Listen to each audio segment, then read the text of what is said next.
Congress in Bucharest just a year ago, I did, though, have a pretty good excuse. I was in DC, formally handing over the final documents taking Sweden into NATO.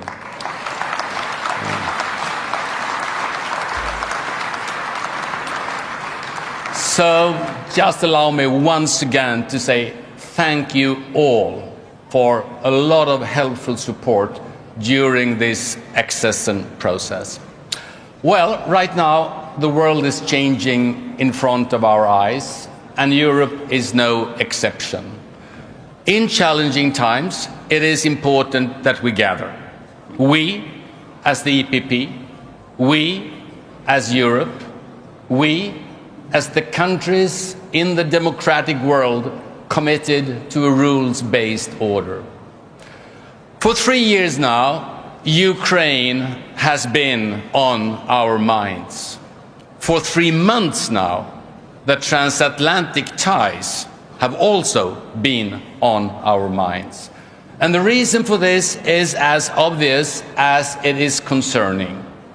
We do live in an increasingly complicated world. How the war in Ukraine ends will impact our joint European security for generations to come. And the rules-based order that has been so rewarding, but also taken so much for granted since the Second World War, now stands on pretty shaky ground. Decades-old bonds with friends and allies are being questioned suddenly.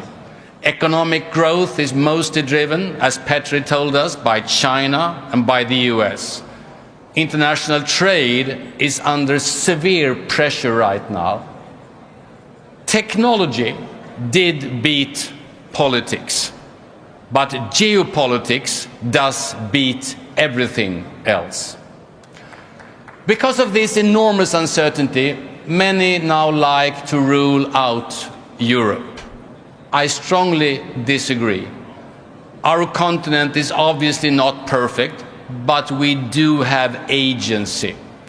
Together, we decide over European future. It is time for us to not only see this request for a bigger European responsibility, but also to take it.